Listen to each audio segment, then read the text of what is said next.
Thank you very much and good morning to everybody. Yes, I'm a young politician. I'm also a young engineer, even though some engineers in my age retire already. But I'm also a media literate politician, which is not really that often that you can find. I see social media also in a positive way, like Mr. Lamberts. I come from Romania. We have many IT students. We are actually top 3 in Europe as percentage from population. So STEM studies are very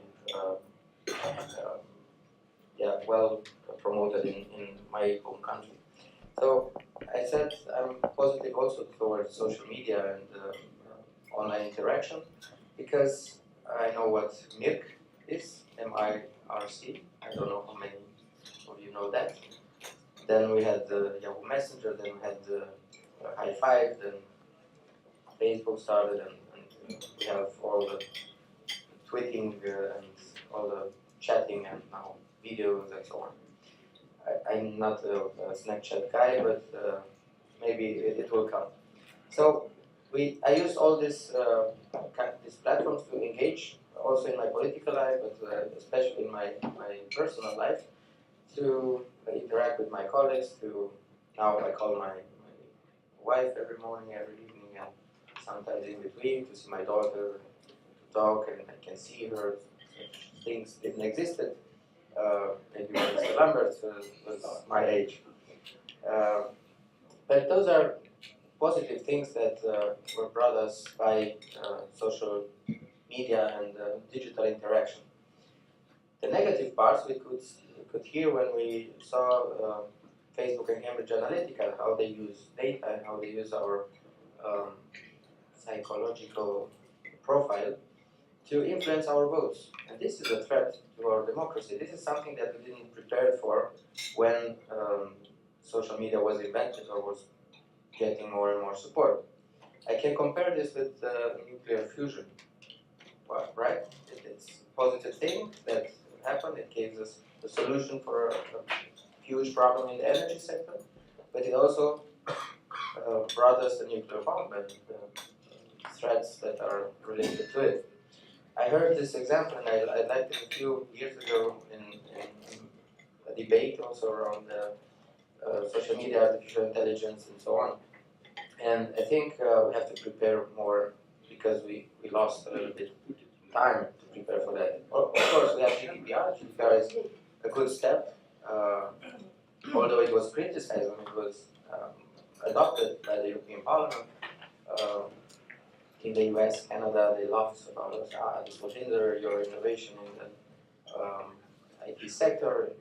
You will not be able to catch up to the big companies in the US or China.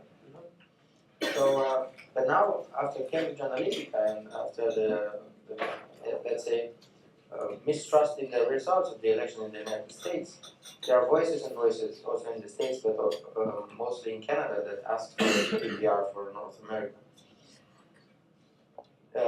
So this has to give us, as European politicians, a little bit more encouragement to go our way in this direction and to think about also the threats that are coming with these new technologies. Social media gives us, as Mr. Lambert said, the possibility to engage with our electorate, with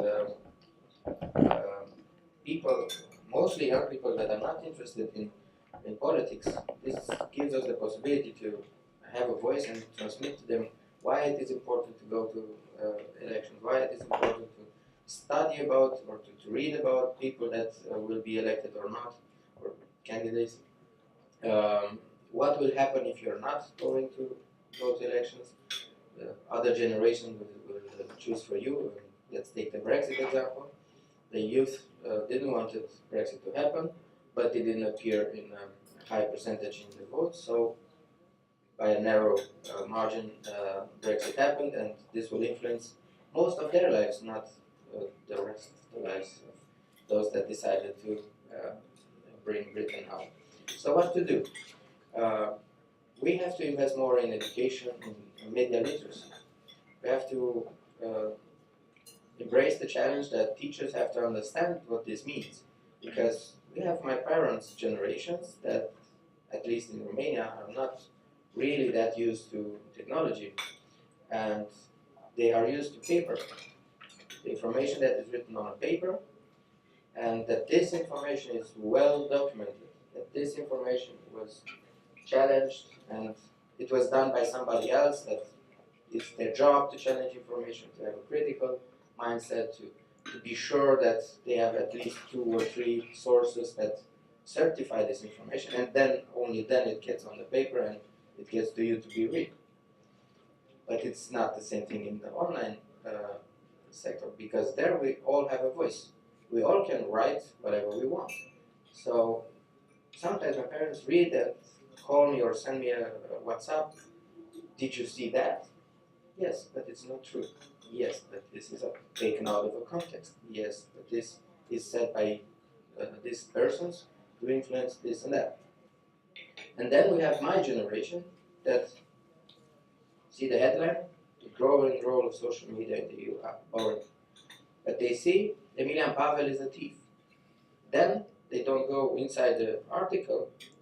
Next time they hear about Emilian Pavel, I know he's a thief.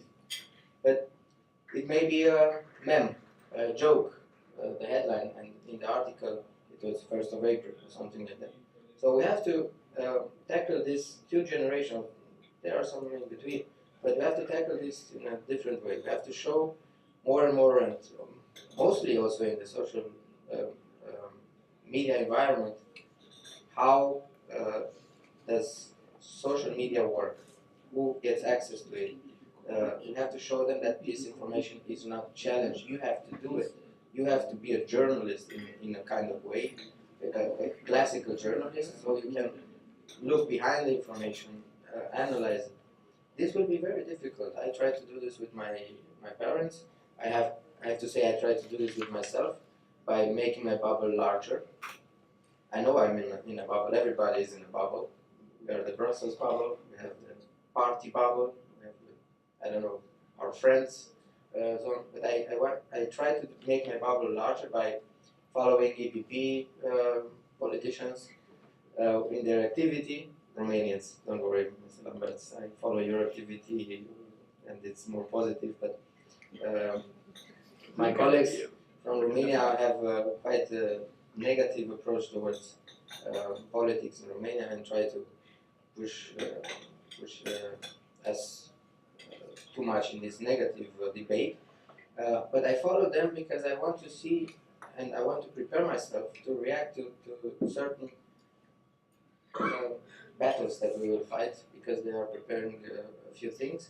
And I try to be prepared for that, and so that I can explain to people that believe such information that it is not true, or it is taken out of context, and it should be not seen as a white and black. There is a lot of gray in the middle that if we don't understand that, we will fall in the trap of populism, we will fall in the trap of far right or far left extremism, which we all know what means for the European Union. Taking the next elections, yeah, I was one of the MEPs that asked for an inquiry committee, a special one for Facebook and Cambridge Analytica. We didn't get it, but we got a debate in Libe, which was quite okay, but the results are not binding for Facebook, not binding for any. Only GDPR is now protecting us, only because, again, I think it's not enough. And being here close to Mr. Lamberts, I have to say we do have to regulate, but we have to do it in a way that we don't hinder this innovation that it's important in this sector, but we have to do it. We have to do it because otherwise it will change our societies, and then we will not decide who will be in the European Parliament, who will be in the government, who will be in the local counties representing our citizens. It will be the who has the most access to this technology, who can pay more of this Cambridge Analytica kind of campaigns. But let's take it in a positive way. It brought us much more than it has cost us, and if we are preparing enough and well enough, we will also take up this challenge of combating fake news and misinformation. And last but not least, we will have another challenge to face. Quantum computing will change the way we see security and cybersecurity, and I think it's not too late to start prepare for that, because we won't have the money to invest in quantum computing at state level to be sure that we have the highest technology that cannot be breached. And this will be really, really difficult to do. Thank you very much. I hope I wasn't too long. Thank you. No. Thank you very much, Pavel, for your